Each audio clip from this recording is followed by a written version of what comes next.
Soka Vitre, le spécialiste de la menuiserie en aluminium, des volets roulants, des vitres et des rideaux métalliques. Tinella. Aza makany kafitsony, tonga fa malaky amin'ny magasin Baolay.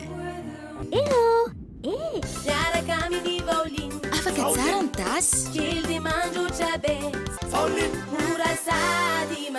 Soka Vitre, Baolay, Vaoline, Université GSI, manolotra ho anao ny Vaovao.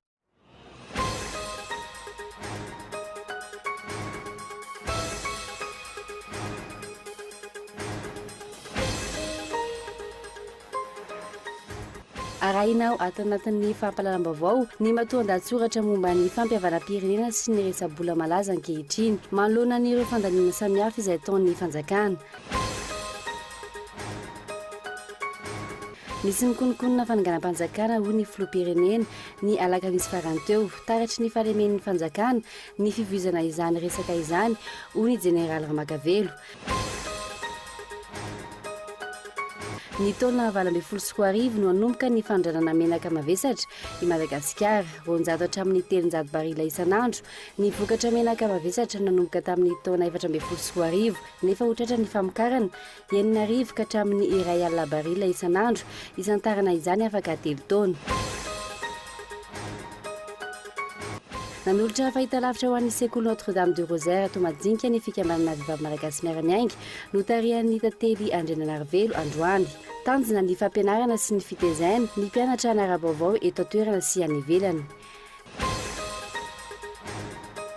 700 taona taorian'ny diany tany Amerika, niainga tany Frantsa androany ny sambo mpiady Hermione izay dika mitovy amin'ity sambo manatantara ity. Andrasany eny amin'ny sistan'ny Amerika amin'ny fahadimin'ny volana Jona izao izany sambo izany. Aharitra 2 volana eo ny dian'ireo tantsambo miisa 500. Ny atsipirany avy hatrany.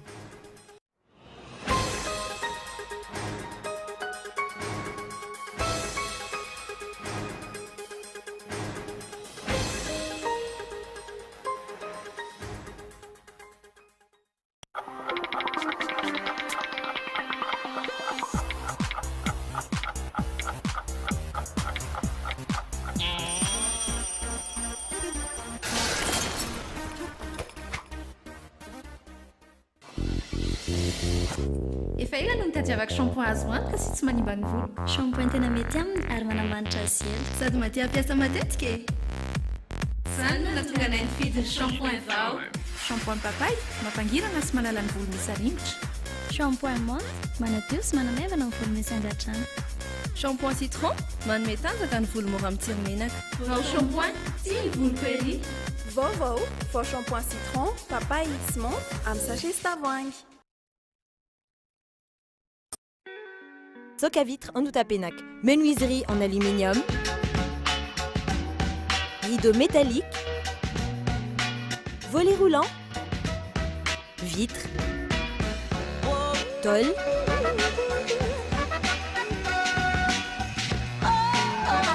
Soka Vitre en Outapenac, 020 22 682 28, 033 11 256 63, Soka Vitre en Outapenac. Très sincèrement à votre service.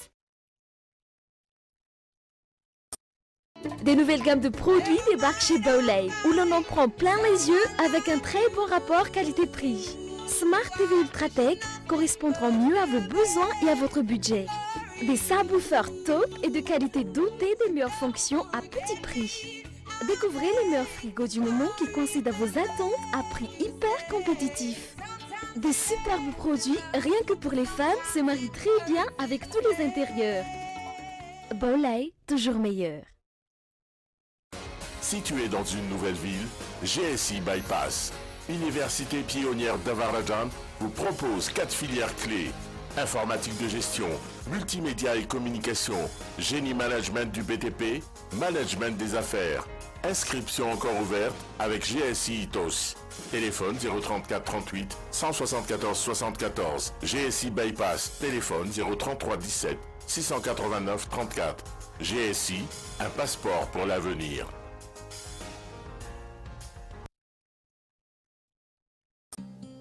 Ny azony vanokolaka, ny tanin'andriny ny tsara, ny orinasa Madagascar Evolution Immobilier dia vonona ny mefafapoanao izay mikasa hividy tany.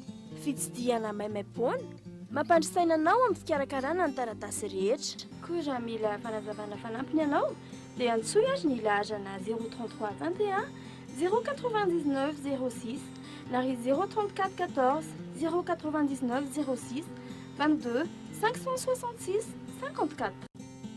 Madagascar Évolution Immobilier, un avenir sûr, investir, bâtir pour le futur.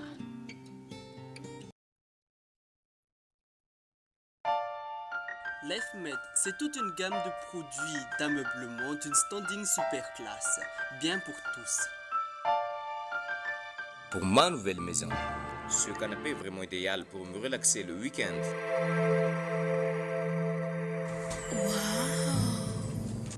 C'est tout à fait mon goût. Non seulement c'est décoratif, en plus, je vais pouvoir préparer mes petits déjeuners pour toute ma famille.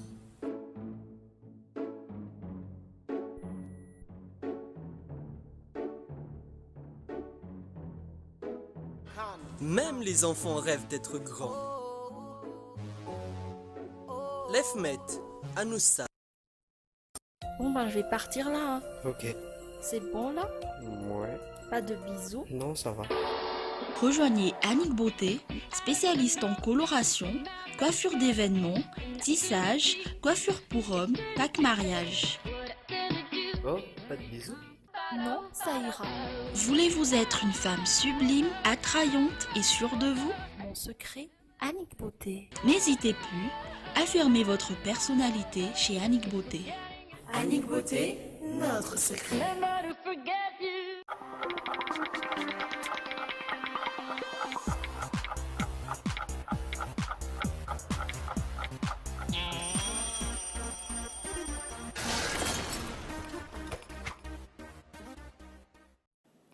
Ankafaliindray tao ny kilasy songo vavy ny tsidiana ny tokantrano amin'izao asabotsy arivo izao tonga soa atao anatin'ny fampahalamba avao manasanao anaraka izany hatramin'ny farany. Inona no azo antenaina amin'ny fampihavanam-pirenena ankehitriny io hoe ny lalana mahomby hampandrosoana ny firenena. Isan'ny tapaky ny filoham-pirenena 5 nivory niaraka tamin'ny FFKM ave ny hoe rehefa mandroso ny dingan'ny fampihavanam-pirenena dia ampandoavana roa etsy ariary tsirairay ny mpandray anjara. Ny fanontaniana mipetraka dia ny hoe ahoana ny ananan'ny malagasy sy manana olana hatrany fotony sady efa sahirana amin'ny asa fivelomana no ahitany voly io ary ao ny matoa an-datsoratra Henikajy Rakotomanantsoa. Sanatria ve ny fitondram-panjakana no mamadika ny oabolan-drazana ka hoe aleo very tsy kalakalam-pihavanana toy izay very tsy kalakalam-bola. Sanatria ve ho tanteraka amin'ity resaka fampihavanam-pirenena ity ny hoe aza mba tsy manam-bola ihany. Fa na dia manana hevitra sy isan'ireo tokony ahava olana amin'ny resaka fampihavanana azy dia tsy ho afaka anatrika izany raha tsy misy vola. Resaka fihavanana ity no atao nefa vola no arantiranty sy fampitadiavana. Raha ny everina ny fampihavanam-pirenena hatreny am-piandohana, fanairana indray ny fitiavan-tanin-drazana malagasy mba irahina no tanjona napetraka amin'ny famahana ireo lonilony sy ireo olana iainan'ny vahoaka eny fotony ary ny andaminana ny fifandraisan'ny vahoaka sy ny mpanao politika. Ny zava-misy anefa ankehitriny, resa-bola no tena mibahatoerana. Ahoana moa no ahitany ireo hery sosialy sy hery ara-toekarena madinika, ireo vondrom-pikambanana sy kooperativa samihafa avy amin'ireo komina ambanivohitra 500 mahery izany vola izany, vola roa etsy ariary mba ahafahana mandray anjara. Izy ireo izay mivelona amin'ny fambolena sy fiompiana, ary zara raha mahita izany vola izany amin'ny tombom-barotra mandavan-taona. 2,000 no isan'ny mpandray anjara andrasana, izany hoe raha ataony kady tsotsotra 200 tapitrisa ariary zany ny vola hangonina. Mametra-panontaniana ny mpanara-baovao ny hoe atao inona avokoa izany rehetra izany. Fa nga mampanofa trano amin'ny FFKM ny fanjakana nefa fampihavana-pirenena no atao. Raha atao sakafo indray izany, tsy tokony ho rafitra hahafahana mandrindra ny fandanian'ny tsirairay ve no atao. Tokony ny fanjakana no ikarakara sakafo amin'ny vidiny mora sy tsotra. Raha misy olana ara-bola, afaka maka toeratoerana manokana ho azy ireo raha misy ny tsy mahazaka ny sakafo izay fihinany ny sarababem-bahoaka mandritra ny fotoana lany amin'ny dinika atao amin'izany fampihavana-pirenena izany. Raha ny resaka fitaovana ilaina indray, tsy taratasy sy herinaratra ve no tena ilaina amin'ny asam-boamiera isan-karazany izay atao. Ny mahazendana dia ny hoe mahita vola entina mandehandeha any ivelan'ny fanjakana malagasy, iantohana ny filosi ny delegasionna maro miaraka aminy. mahita vola ividianana fiaramanidina ihany koa izay mbola tsy ambaratelo hatreto hoe vola viaiza, izany hoe mahavita mikaroka vahaolana sy hevitra samihafa rehefa fisehoana ho hitan'ny any ivelany fa miasa no atao. Vola amin'ny dolara sy ny euro avokoa no miasa amin'izany. Fa rehefa servisy na antondraharaha takin'ny vahoaka malagasy eto an-tanindrazana ve dia sanatria hoe mialangalana. Fa ngatsy zava-dehibe ity fampihavanam-pirenena ity fa ambon-javatra noho ny fivoriana any ivelany na ny fiaramanidina izay tsy maintsy vidiana. Ireny rehetra ireny anefa raha ny fikatoanan'ny robinet avy amin'ny mpamatsy vola sy ny fijanonan'ny Air Madagascar ao amin'ny listra mainty ny vondrona Europeanina aloha hatreto dia hita fa tsy dia misy fiantraikany loatra amin'ny fiainan'ny sarababem-bahoaka. Izay ve ilay hoe mijery lavitra sady diso lahara-pahamehana ankehitriny. Mbola fanontaniana mipetraka ihany koa manoloana izany no hoe raha tena ilana vola ny fampihavanam-pirenena, nahoana tsy ny FFM no hanankinana izany no izy ireo izay androm-panjakana ara-dalàna ary manana sora-bola efa natokana mba hiasany ary voafaritry ny teti-bola-panjakana ihany koa. Etsaka ilan'izay fantatra fa hiakatra hatrany amin'ny 300 isanjato na mahery ny vidin-jiro. Ny tombo avy telo eny ihany koa ohatra ny vola ilaina harotsaka ireo kandida hirotsaka ho fidiana be ny tanàna raha ampitahaina ny tamin'ny taona 14 hatreto aloha izany izay rehetra atao dia resa-bola avokoa. Ny vahoaka madinika sy ny valala be mandry hatrany no ampilanjaina izany rehetra izany hatramin'ny fandaniana amin'ny fampihavanam-pirenena izay lokalokany ny fitondram-panjakana hatramin'izay ny tsy maintsy hanatanterahana azy.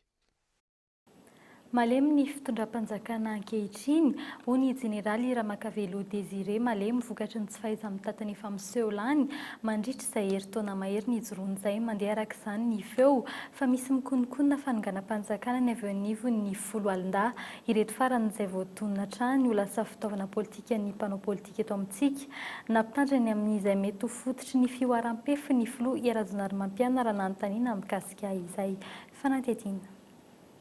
Efatra any amin'ny Repoblika voalohany no efa nanana ny toerany teo amin'ny fitantanana ny firenena ny 10 alin-dahy. Efa nisy ny fitondrana enti-miaramila na ny direktoire militaire tamin'ny andro ny jeneraly Ramanantsoa. Teo ihany koa ny tamin'ny taona 2024 izay nanomezany ny filoha Ravalomanana tamin'izany fotoana izany ny fahefana ho an'ny miaramila na tonga ny savritaka teny Tanimena sy ny teny amin'ny Kapisaty ary farany teo ny raharaha FGN izay nampigadra manam-pahefana maromaro. Ireny rehetra ireny izay mahatonga ny maro eritreritra fa lasa fitaovana politika ny mpanao politika aka fitondrana ny 10 alin-dahy. Efa mitranga izany amin'ny fisamborana sesilany misy ankehitriny. Misy fetrany ny zavatra rehetra hoy ny filoham-pirenena. Noresahany manokana ihany koa ny momba ny filoha teo aloha Marc Ravalomanana ity farany izay malaza ankehitriny ny finiavany iverina eo amin'ny fitondrana. Dia tsy dia tena hoe manohatra loatra n'izany fihavanam-pirenena izany raha mifahinoko azy ny olona izay nolazainao teo fa izy dia ao anatin'le antsoina hoe résidence fixe izy nefa dia efa azo lazaina hoe noho izay foto-kevitra ny fihavanam-pirenena izay dia efa tena natsaraina efa mivahana araka izay tokony ho izy le izy fa misy fetrany kosa ny zavatra rehetrarehetra ary izay le hoe tokony hajaina. Nisy fomba fanao tsy nety anefa teo amin'ny fomba fitantanana nisy teto hatramin'izay saingy tsy nisy nahaka lesona ny mpitondra ny fandimby hoy ny jeneraly Ramakavelo Désiré izay fa sady manisitry ny fiarovam-pirenena teo aloha ihany koa. Teo ohatra ny fifehezana ireo abaratonga-pahefana samihafa izay mampifanalavitra ny vahoaka sy ny mpitondra. Ny mpitondra ihany koa no antoka voalohany mampirodana na tsy ny fitondrana ho hiatrany ity manamboninahitra jeneraly ity. Eto amin'ity firenentsika ity rehefa mahatsiaro hoe mangozozozo na mitsingeva efa le fitondrana noho ny zava-misy dia ny zavatra dia tonga dia le hoe misy tady hanonga-panjakana. Zay foana ny zavatra tsy maintsy tenenina dia raha vao zay ny tenenina dia atao daholo ny fampiroroana isan-karazany tsy mahazo milahatra an-dalambe, tsy mahazo manao an'izao, tsy mahazo manao an'ny roa etsetra tompoko za dia miteny fa ataovy itokisany vahoaka ny fitondram-panjakana dia milamin-tsaina na ny mpitondra na ny vahoaka. Mahazo kiana hatrany ny fitondrana Razonary Mampianina ny amin'ny fomba fitantanana ny raharaham-pirenena, indrindra fa amin'ny fanaovana fanaparam-pahefana sy ny tsindry samihafa eny amin'ny ambaratonga ampitantanana. Manampitrotraka izany ihany koa ireo olona akaiky azy izay raha ny zava-misy hatreto dia vao maika manaratsy endrika ny fitondrana. Fa manodidina ny 10 tapitrisa ariary isam-bolana ny karaman'ny masovo malagasy iray any ivelany amin'izao fotoana izao ho any Madagasikara nefa tsy voafetra mazava ny fotoana hipetrahany olona iray voatendry amin'ny toerana io. Misy ny efa voatendry efa 20 taona mahery nefa tsy mbola nisolo. Hatreto tsy mbola nisy ny fanoloana masovo nataon'ny ministeran'ny raharaham-bahiny. Ary ny andindiny miaraka amin'ny sorakotondriny. 7,000 euro isam-bolana, izany hoe manodidina 50 tapitrisa ariary. Io ny karama raisin'ireo masovo malagasy rehetra miasa any ivelany amin'ny ankapobeny. Isan'ireo mandany ny volam-panjakana ny fampandehanana sy ny fandoavana ny karaman'ireo masovo miasa any ivelany ireo. Hatreto 40 ny isan'ireo masovo miasa any ivelany, isan'izany ao Afrika Atsimo izay sady misahana ny fifandraisana ara-diplomatika amin'ny firenena afrikana 13 aty amin'ny tapany atsimo sy Australia ary ny SADC. Ny any Algeria izay misahana firenena afrikana 5 any amin'ny tapany avaratra andrefany Afrika ary ny any Palestina. Ny any Allemagne izay misahana firenena Europeana 7, ny ao Canada izay sady misahana ny any Cuba, ny ao États-Unis izay sady misahana ny any Mexique, Brésil, Colombie, ny banky iraisam-pirenena ary ny tairim-bola iraisam-pirenena, ny any Éthiopie, ny ao Russie, ny atsy amin'ny Nosy Maurice, ny any La France, ny any Inde, ny any Italie. Eo ihany koa ny masovo malagasy any Japon, ny any Chine, ny any Arabie Saoudite, ny any Belgique izay sady misahana ny any Pays-Bas, Luxembourg ary ny vondrona Europeana, ary farany ny any Sénégal. Tamin'ny taona 2012, ny 700 fandaniana tamin'ny teti-bolam-panjakana dia nampiasaina tamin'ny fampandehanana ireo masovo any ivelandreo avokoa, izany hoe manodidina ny 209 miliara ariary. Amin'ny ankapobeny, raha $4,000 ny karaman'ny agent diplomatika iray, ny mpiasam-panjakana iray eto Madagasikara kosa dia mandray 400 ariary. Raha atao ny kajikajy tsotsotra, azo andoavana ny karaman'ny mpiasam-panjakana 30 mandritra ny 2 volana ny karaman'ny agent diplomatika iray. Isan'ny mbola mampametra-panontaniana ihany koa hatreto ny fomba fanendrena masovo eto amintsika. Raha toa ka voafetra ny fotoam-piasan'ny masovo iray any ivelany, ohatra 3 taona ho an'ny États-Unis, tsy misy fetrany kosa izany eto amintsika. Ohatra izina Andriana Avril Razafy, efa tamin'ny volana Janoary 2017 ny tena no voatendro masovon'ny Madagasikara tany États-Unis. Hatramin'ny androany tsy mbola nisy ny fanendren'ny fitondrana izay isolo azy. Ho tafiditra ao anatin'ilay fanamby 100 andro ho an'ny ministeran'ny raharaham-bahiny napetraky ny gouvernemanta ve ny fanoloana ireo masovo any ivelany ireo. Vaovao avy ny Tsimba zaza kosa no entina aminao manaraka volavolan-dalàna ny tsina ny 9,7 sy ny 9,7 amin'ny lalàna 4,4 tsipika 420 lalàna momba ny fifidianana kominaly. Io ny lara-pahamehana mandritry ny fivoriana aram-potoana voalohany ny antenimiram-pirenena amin'ny volana meo avy izao raha nambaran'ny filohan'ny antenimiram-pirenena, izany hoe 2 volana andinihana lalàna mikasika ny fifidianana ankoatra ny lalàna mifeny teti-bolam-panjakana ho an'ny taona 2024. Raha ny zava-misy tsy mbola manana sosikevitra volavolan-dalàna hoentina amin'ity fivoriana ity ny anivony antenimiram-pirenena fanatetiny. Tapaka tamin'ny 20 volana marsa teo fa anaovana volavolam-panjina mitokana ny 1,200 sy ny 7,000 amin'ny lalàna 2014-020 momba ny fomba fifidianana ny lehiben'ny faritra sy ny lehiben'ny faritany. Ity andininy ity izay nabe resaka teny amin'ny antenimiram-pirenena tamin'ny fivoriana tsy ara-potoana farany teo noho izy efa lany nefa tsy nekena indray izany fahalaniny izany. Raha nolazaina tamin'izany fa ny arivan'io 20 volana martsa io ihany dia molavola io volavolan-dalàna fantsina io ny birao ny antenimiram-pirenena. Raha nanontaniana nefa ny filohan'ny androm-panjakana ity dia nanambara fa tsy mbola lara-pahamehana ny mikasika izany.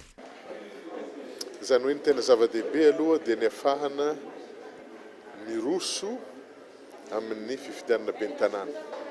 Ka le andininy anankiroa ilay nitsoahana, raha fitadidiko azy dia tsy mbola mikasika ny fifidianana ben'ny tanàna, fa mikasika le fifidianana hafa zany mahakasika ny ben'ny faritra sy ny sisa. Izay mbola tsy amin'izao fotoana izao ny anaovana azy, fa rehefa vita ny fifidianana ben'ny tanàna izay vao miroso amin'ny dingana manaraka. Ny tolo-dalàna momba ny teti-bolam-panjakana 5,4 no ibahana mandritra ity fivoriana ara-potoana voalohany antenimiram-pirenena ity.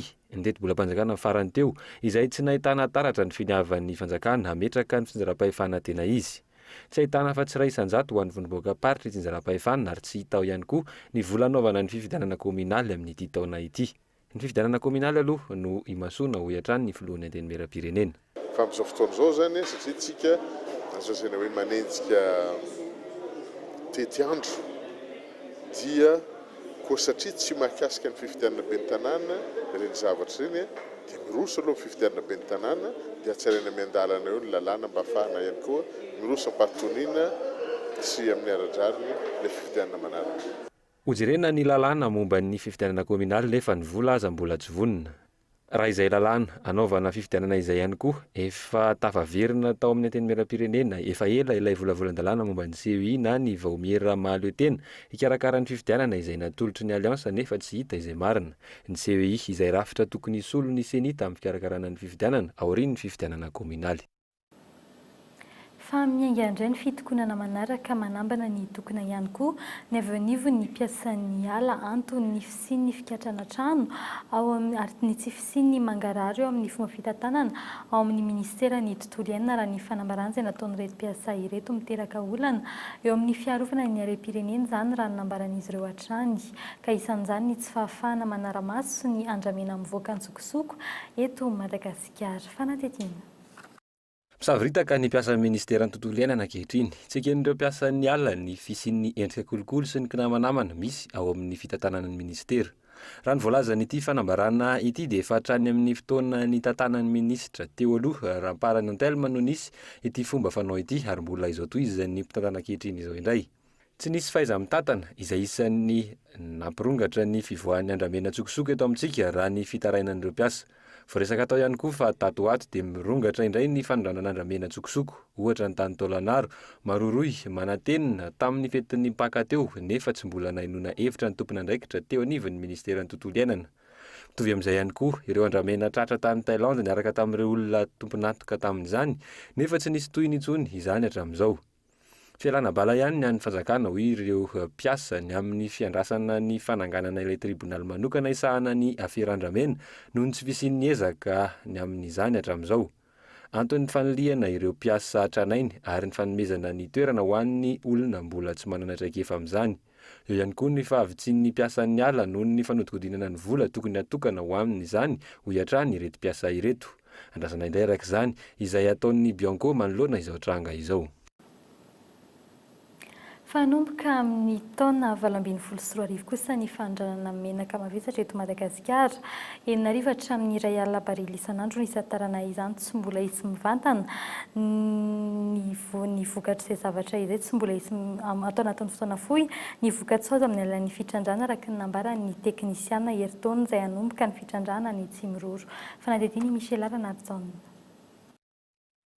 200 hatramin'ny 300 barila isan'andro ny vokatra menaka mavesatra manomboka ny taona 2024 raha toa ka 9 hatramin'ny 10 barila isan'andro izany ny taona 2024 fotoana nisiny ny fifanarahana voalohany omena amin'izany ny orinasa Jiramara ny nambaran'ny ministra tompon'andraikitra omaly. Hatramin'izay mbola tsisy namokatra teto amintsika. Ity ny vokatra voalohany amin'ny solika ary vokatra voalohany io tsy hoe zavatra kely izy io. Ary eritany indrindra amintsika aty amin'ny tanàna tany Antarimbatosoa vita izany hoe manana mamokatra izany ny zao ka hoe amin'ny voalohany satria mbola andran'izy io fanandramana izy io dia efa misy vokatra efa nijerevantsika teo izany vokatra voalohany ho aztsika dia mba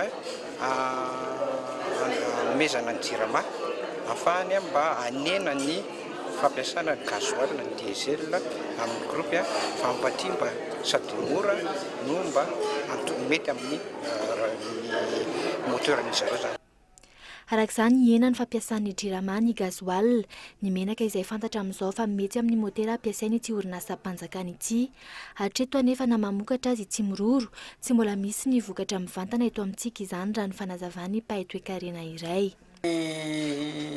Famokarana lehibe ohatran'ireny lolotsika mba hiomana rahatsaina hoe tsy tonga dia mamokatra andrano terapisy dia hita ny vokatra dia manontanytsika hoe inona tokoa ny vokatra izay ho an'ny ekonomia malagasy arak'izay fanazavako azay mbola tsy ampeko taona ny nampiasana an'ireo nisy fanontina be teo fomba ampiasan'ny masinina nataon'ny jirama dia mbola tsy hita mihitsy ny tombony raha anatin'izay heritaona izay aloha izany. Izay tonga dia tsoina hoe tsy mahita tombony na ny jirama na ny fanjakana malagasy mandritra an'izay fa mbola ny fanjakana malagasy izany dia tafiditra avy hatrany amin'ilay hoe fampizakana ny volalany amin'ilay andra nataon'ny jirama. Ny taona 2024 kosa no hanomboka hanondrana Willourde i Madagasikara. Manodidina ny 4,000 hatramin'ny 1 alina barila isan'andro no ahondrana amin'izany. Hatreto manodidina ny 1 hetsy barila ny tahiry amin'ny pétrole lourd rehefa vonona raha toa ka 1,7 miliara barila no tanjona tany am-boalohany. Ankoatry ny jirama, maro ihany koa ireo mpanjifa na ny client potentiel. Ny kendreny voalohany aloha zany dia ny ahenika ny io famatsiana Willourde io any Madagasikara. Ka ankoatra ny jirama zany dia efa mitsino sady izy an'ireo industrie mavesatra, industrie lourde eto Madagasikara, zany hoe ireo mpamokatra mila fampiasana machine ngezabe mampiasa an'ilay Willourde. Ny transporteur maritime, ny sambo ihany koa zany dia anisany afaka ampiasa ny vokatry ny Willourde. Eo ihany koa ireo producteur d'énergie izay misy ankoatra ny jirama eto Madagasikara, satria efa fantatsika fa misy ny mpamokatra herinaratra ankoatra ny energie eto Madagasikara izay amidiny amin'ny jirama. Rehefa avy eo ireny groupe électrogène lehibe rehetra ireny zany dia ho afaka mampiasa any Willourde io avokoa. Ankoatr'izay isan'ireo fantatra ihany koa fa liana amin'ity fitrandrana ity ny orinasa Total any La Réunion sy ny any Mayotte. Raha tsy haivina tsy mila tapohana gazoil sy soufre ny Willourde avy ao Atsimororo tahaka ireo avy any ivelany na Willourde importé. Izany hoe miena ny fandanian'ireo indostria sy ireo orinasa mampiasa azy. Hatreto ny orinasa Madagascarol irery ihany no orinasa mitrandraka ny menaka mavesatra Madagasikara Antsimororo. Fanantanteraka fivoriam-be voalohany ny fikambanana CPM na ny Association Chasse Pêche Madagasikara androany. Andro voalohany fanamarina ny fisian'ny fikambanana no antony ny onan'izy ireo tamin'ity anio ity. Ny tena tanjon'ity fikambanana ity ny fiarovana zavaboary sy ny tontolo iainana. Ny ministeran'ny tontolo iainana no miara-miasa akaiky amin'izy ireo ary 20 mahery ny mpikambana ao aminy amin'izao fotoana izao arao ny fanampanazavany. Ireo zany dia ny mitsangana ny association chasse et pêche de Madagascar zany zay no fivoriana voalohany androany. Inona le tena tanjon'le association dia misy firy eo membre anatin'le association? Le tanjon'le association zany dia tsy hoe felam-bolo fotsiny sy fafinaretana fotsiny ny fiezana fa hiditra amin'ny lalindala kokoa amin'ny fiarovana zavaboary sy ny tontolo iainana. Tsika amin'ny teny androany zany eo fa eo amin'ny 20 mahery eo ny olona membre ato amin'ny association. Ny fisian'ny association anay zany androany dia manasa ny olona rehetra angambizay hiaradia aminay satria mahafantatra daholo tsika amin'ny problème tontolo iainana mba arovan'ireo kely ananantsika ireo. Lafim-baovao fakosa indray mpianatra ho zandarmia roa no maty tao anatin'ny herinandro tao amin'ny fitoeram-piofanana tao Ambositra. Tsy mbola fantatra mazavatra eto ny tena antony nahafaty ny iray amin'izy ireo raha nambara ny komandin'ny toeram-piofanana raha retina no voalaza fantarika ny fahafatesan'ny iray arao ny fanadidinina. Ny sesesy ny fahafatesan'ny mpianatra zandary tao amin'ny tobo tany Ambositra roa no namoy ainy tato anatin'ny 2 andro. Raha retina no nahafaty ilay zandary mpianatra iray tao amin'ny tobiny 4 aprily lasa teo, tsy hitapopoka ny iray nandritra ny fiofanana izay 4 kilometatra ny tobiny 7 aprily. Raha tsy hivina, efa hita ny razana ary efa voalevina omaly saingy hatreto mbola tsy fantatra marina ny tena nahafaty ity mpianatra ity raha nambara ny commandant ny sekoly ao Ambositra. Marina fa nisy fahoriana indromisesy zay tao amin'ny sekoly gendarmerie tao Ambositra. Voalohany moa zany dia efa nazava ny tenin'ny dokotera tamin'ny voalohany iny fa vokatry ny aretina ny leka voalohany tamin'ny 6 avril. Ny faharoa napalahelo dia tamin'ny 8 avril nisy trangandravatra faharoa nandeha nanao exercice de tir ny mpianatra ny 2e escadron 50 am'zato nisy amin'ny escadron io. Ny zéro impact moa zany mazava ho azy atao amin'ny miaramila dia tsy maintsy misy ny sazy mifandraiky amin'izay dia nosazina zany zareo, saziny ny commandant escadron alohan'ny andeha niverina zareo nahagaga 3 niverina raha 4 ny nandeha. Nanomboka teo zany dia nandeha ny fikarohana anio anankiray tsy hita io. Tsy nahitana ratra na daroka tamin'ny vatan'ity mpianatra ity raha ny fahitany mpitsabo azy manampahaizana nidina teny an-toerana dia efa nisy namindra ny razana tao ny nahitana azy. Izany hoe tsy teo amin'ny toerana nahitana azy no nahitana ny razana.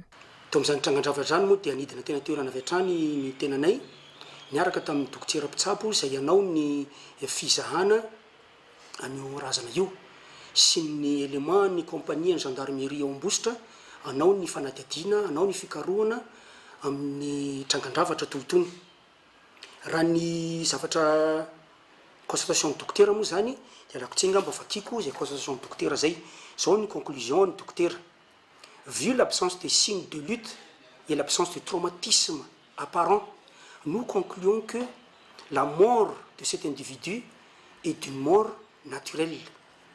Mais vu l'absence de rigidité cadavrique, nous concluons que le corps a été manipulé et déplacé avant de se retrouver au lieu de la découverte. Inona no marina nahafaty ity mpianatra ity mipetraka ny ayany rehetra toerana misy tsiny ve io toerana io iza no nibata ilay razana tsy mionona amin'io atreto ny gendarmerie fa mbola mitohy ny fanadihadiana.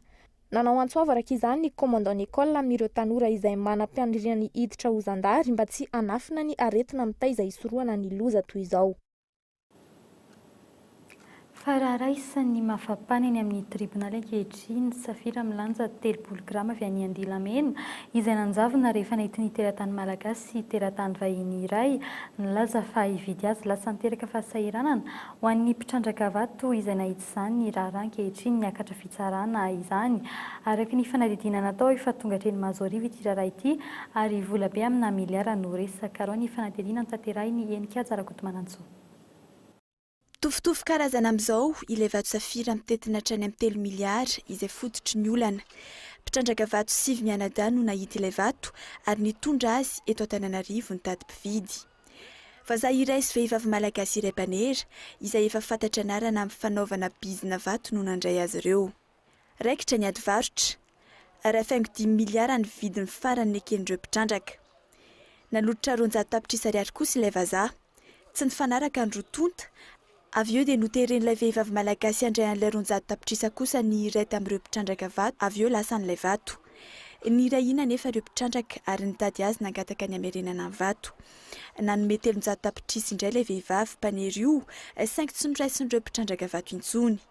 Tsy hita ilay safira hatreto. Ka zay indrindra mantsy le izy entana zany mbola any moa zany mifamitorana ny entana azy hoe ity le entana amin'izay rehefa avy eo na ity le vola. Satria na ny entana ny vola moa zany tsy hita dia tsy afaka itenanao an'izay satria nilao mifamitorana hita azy satria mbola nanomarina mbola tsy famitorana mandeha zany zao. Fisolokiana sy fivadiam-pitokisana ny vesatra hiampanganin'ireo mpitrandraka vato an'ilay vazaha sy ilay vehivavy gasy mpanera. Ilay vazaha zay ilay sirany mahay miteny gasy tsara izy. Azana lera izy miady varotro vato amin'olo Andilamena magnateny gasy. Avy aty amin'ny tribunal aty izy vazaha mody miady izy magnasary tsy mety teny gasy. Zay raha mampalahelo tompoko. Fa zay tsy magniky jusqu'en farany. Zay mila vatonay azo fo. Zay tsy mahay na ino fa vatonay mila azo. Izy zany raha ny lasa mpanao gazety izy dia lasa sitika sady mitsoka taty amin'ny ilany anino moa zany eto amin'ny ilany andrefana. Amin'ny ilany andrefana. Mpanao gazety avy Katsinany. Miaraka amin'ny service commune moa izy teo. Olona efatra no ifampitadiavana mpitandro filaminana ankehitriny. Miembotra, mbola miembotra le izy. Miembotra le izy fa amin'ny talata indray miverina fa mbola misy olo voalaina.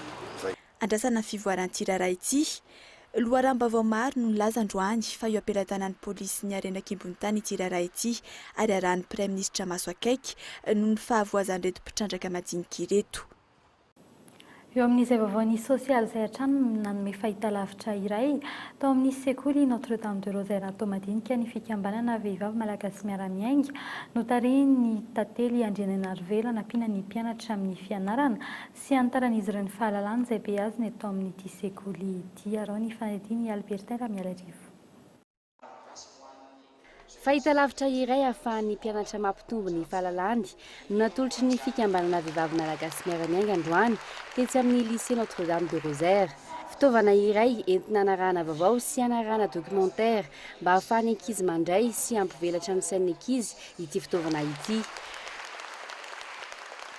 Rehefa mba misy draiky efa tiana ampitaina zany na fampianarana tiana ampitaina dia mba asina support visuel zany hoe afaka mijery télé zany na mandefa DVD dia teo amin'le télé moa masera ny tsy nisy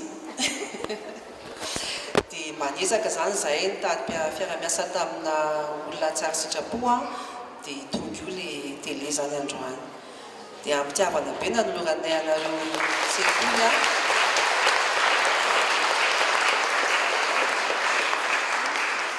anio tele io satria fitaovana entina ampandrosoana ny fahaizan'ny ankizy le izy fa tsy hoe akory hoe hanaovana projection angalana vola ny tanjona fa mba hahafahan'ny ankizy zany mba mitombona kokoa mijery vaovao izay misy manao manefa documentaire mba hahafahan'ny ankizy mandray an'le hoe fahaizana zany ao anatin'le izy.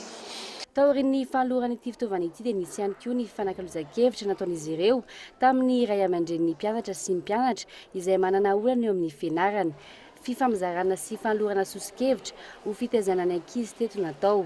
Nisy ihany koa ny toro-hevitra ho an'ireo ray aman-dreny manana olana ara-tokantrano. Toak'izay ihany koa ny fitsinjovana an'ireo ray aman-drenin'ny mpianatra amin'ny fanatanteranana fampianarana mamaky teny sy manoratra. Marihana fa tsy andoavam-bola izao hetsika izao fa maimam-pona avokoa. Nisy ny fandraisany zareo ny ray aman-drenin'ny mpianatra izay dinidinika ilazalaza anambarany zareo ny olana mety misy eo amin'ny fanabeazana na olana hafa ihany koa dia nandray aza mpitiavana ireo fikambanana atao amin'ny VMMM dia nanome sosi-kevitra mba hoentina anampiana zareo mikasika ny fianarana sy ny fomba fanabeazana ny taranaka aman-tara. Marihana fa mbola renim-pia ireo ankizy anala fanadinana eto amin'ity sekoly ity ny filohan'ny fikambanana malagasy miara-miainga tantelo Andriananarivelo amin'ity taona ity.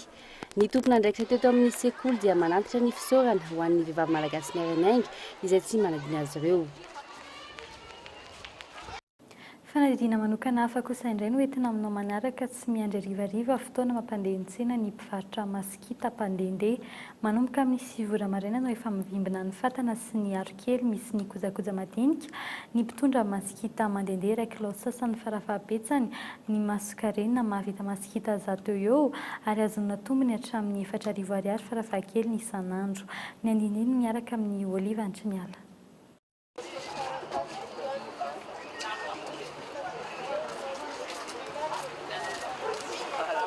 Amin'ny 10 ora maraina dia efa mila manatona ireo mpivarokena mahazatra ny mpitondra masikita mandehandeha toa an'ity tovolahy ity. Aorian'ny fikarakarana, lasa izao hitety ny karazana toerana be olona toy ny tsena eny amin'ny 67 hektara ato madinika ary isotry. Tsy misy mpanjifa raikitra fa izay mandalo ka voasito ny fofona manitra dia manantona avokoa. Hena 1 kilao zao no ray sasany zao no tena marina isan'andro. Ohatra hoe mandeha ny tsena dia lany daholo, tsy mandeha ny tsena dia misy tsy lany. Ary 100 zao reny dia arakaraka ohatra hoe hena 1 kilao zany no alaiko. Dia ohatra hoe avy tana 100 izy izay 9,000 kilao dia misy 4,000 zany no tombom-barotra. Mandehandeha ka eto aho zao maraina dia makany sotry amin'ny 1,000. Ankoatra ny hena, handaniana vola manokana ny hazo anisihana azy ireo, ny arina fanatonoana ary ny menaka sy ny sira. Atao anaty arina aloha ireo masikita raha mbola tsy misy mividy mba tsy ho azom-bovoka sy ny loto isan-karazany. Sarotiny amin'ny fahadiovana ny mpanjifa. Mahasarika olona tsara misy be da be zany ny olona voasarika fa tsy hoe za reny no voasarika ity zavatra ity. Madio zao zany le fitaovana anaovana azy hitanao tony zao. Ny fatana n'inona ny fikarakarana an'io zany dia madio. Ka reno maniteraka le makany amin'le henany izy mindraikitra amin'ity hena ity zao izy dia hohaninao azy anao dia zay tsy mampety an'ilay izy. Ny tolakandro vao tena mandeha ny tsenan'ireo mpivarotra masikita mandehandeha, miasa ihany anefa izy ireo ny maraina na vitsy aza ny mpanjifa. Ankoatra ireo mpandalo voasarika anatony, misy mpanjifa raikitra sy anaterana masikita amin'ny fotoana efa hifanarahana amin'ny mpivarotra. Tsy dia mbola mahazatra ny mpividy ity karazana fomba fivarotana iray ity, nanomboka nahazo toerana hatramin'ny iray taona sy tapany teo eo araka ny fanadihadiana. Fa niatrika ny andro voalohany ny lalao fanintsanana amin'ny super chef mamami ny mpifaninana 50 mahery androany tety amin'ny foibe toeran'ny Golo TVFM misy 5 ny renim-pianakaviana iroso amin'ny dingana famaranana tsikaritra fa renim-pianakaviana tsy manana traikefa tahaka ny matiana ny ankamaroany ny mpandray anjara tamin'ity lalao ity. Fanatetiana. Fandarana manokana tao aorian'ny fetin'ny mpifankatia Validina, ny Mamami Super Chef izay vokarin'ny KOLO TV, KOLO FM ho an'ny fankalazana ny fetin'ny reny amin'ny volana May ho avy izao. Misy amin'ireo renim-pianakaviana no mpanaraka ny fandarana table de mada. Etsekilan'izay manana ny sakafo mampiavaka azy ny eo amin'ny tokantranony ary ahitany amin'ireo renim-pianakaviana ny homana manokana eo amin'ny fitafiana. Dia hoe fatana mazava ho azy lakozia resahana dia tsika moa gasy mazava be hoe fatapera aloha zany tonga dia ao an-tsaina na dia misy aza ny fandrahoana amin'ny karazany be ta be dia fatapera sy vilany aloha zany tao an-tsaina. Nanjaitra moa dia izaho ihany satria mpanjaitra ny asako. Mazava be ilay fandaharana dia vao tamin'ny afaka omaly azo namerina ilay izy dia tiany tao an-trano ilay izy dia nafinaritra. Fa ny famille sy ny fiarahamonina manodididina rehetra angamba dia glasy. Dia ankoatran'ny glasy afaka manao ny rehetrarehetra ihany na dia tsy professionnel be aza dia afaka manome fahafa-po amin'izay rehetra ataoko ihany. Toy ihany koa ny ihany toetra teo amin'ny renim-pianakaviana hiatrika ny fanitsanana. Misy anefa ireo mandray izany tahaka ny lalao. Tanina apetraka tsy dia manany amin'ny amaly an'ilay izy fa ny problème eo amin'ilay rapidité, eo amin'ilay manindry an'ilay buzz. Izay zao no mampanahy kely hoe ao manao na rapidité mihoatra ny sasany. Tena misy stress kely fotsiny aloha fa hatrehana izay eo zany. Nakitra ilay renim-pianakaviana raha iny ohatra hoe kilalao ilay izy dia aseho fotsiny kilalao. Misy atahorana fa eo amin'ny resaka entrée froid an'izany mety misy tahotra kely nefa zakaina izay mipoitra eo. Question zany natao dia mihaino izay question tsy fantatra eo fa dia izay eo fotsiny zany dia mitafakatra dia arabaina so tsy tafakatra kilalao ilay izy dia mahafinaritra fotsiny ilay zavatra dia izay tsy dia nanomana hoe inona fa izay efa vonona fotsiny eo aty dia izay no atao.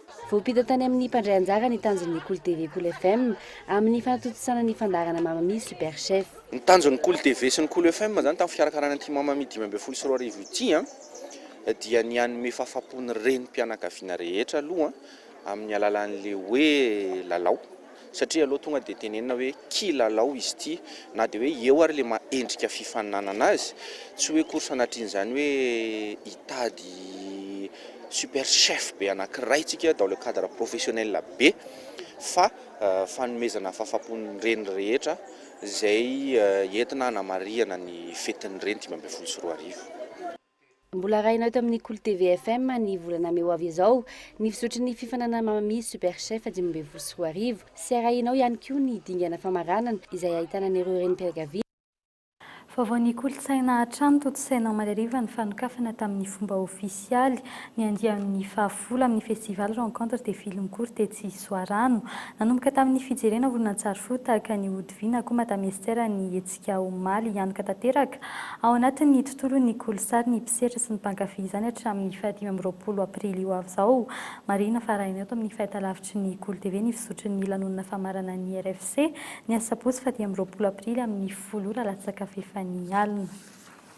Fa eo amin'ny vaovao ny fanatanjahantena kosa lalao-panatanjahantena ho an'ireo manana fahasembana teny amin'ny kianjan'ny Larbiandro any Marena taranja atletisma sy baolina kitra nahitany ny fandraisana anjara ny manana fahasembana na ara-bata na ara-tsaina ara-pahitana ary ara-pandrenesa isan'ny tazona teny an-toerana ny tsipika nety be nataon'ny sembana ara-tsaina sy ara-pandrenesana ny azakazaka nataon'izy ireo ihany koa ny azakazaka nampiasaina ny fauteuil d'atletisme sy ny sisa taorian'izay ny fizarana ny medaly araky ny larana sy ny taranja ny lalaovana maminavina ny andray anjara amin'ny jeu des îles ihany koa ny mpanao fanatanjahantena manana fahasembana raha ny fanampanazavana nentin'izy ireo aroarizay.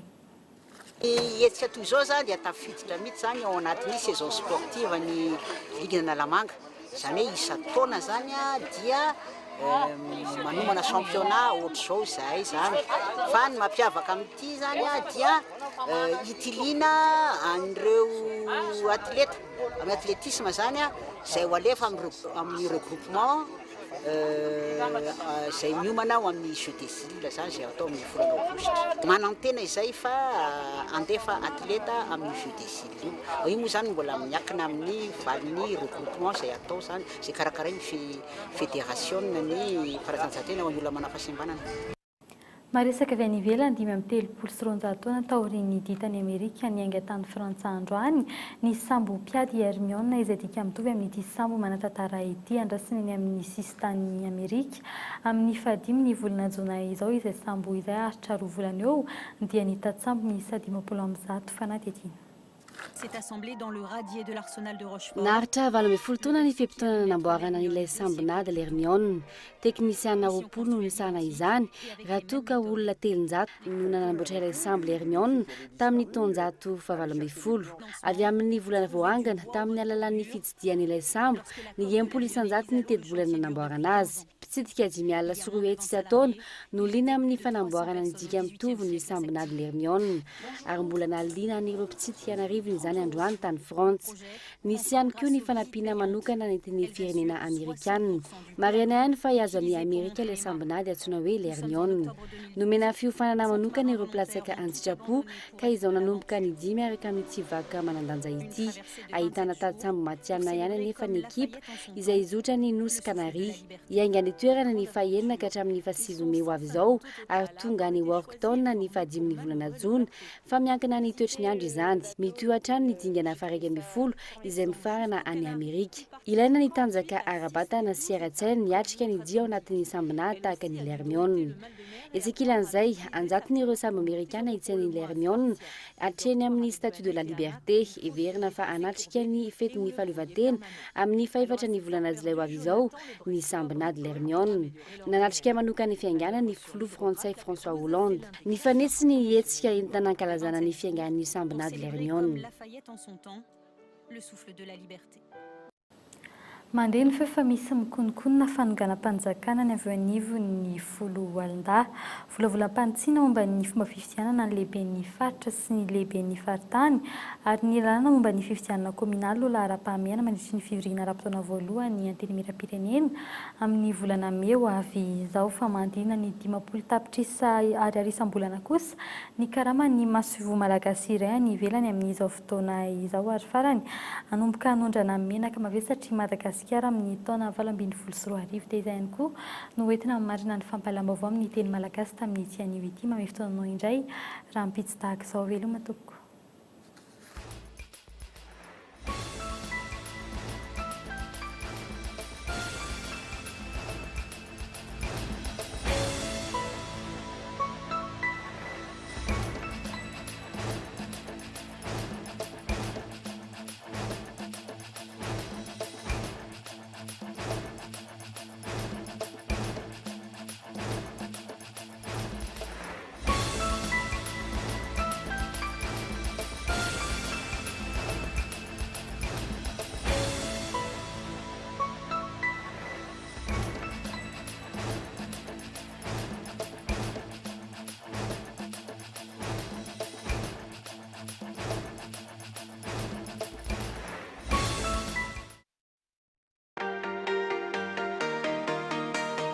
Vitre, le spécialiste de la menuiserie en aluminium, des volets roulants, des vitres et des rideaux métalliques. Tinella. Aza makany akafitsony, tongava malaky eo amin'ny magasin Baolay. Hello. Afaka tsara ny tasy. Ny fahapalalamba vao dia niarahanao tamin'ny Soka Vitre, Baolay, Vaolina.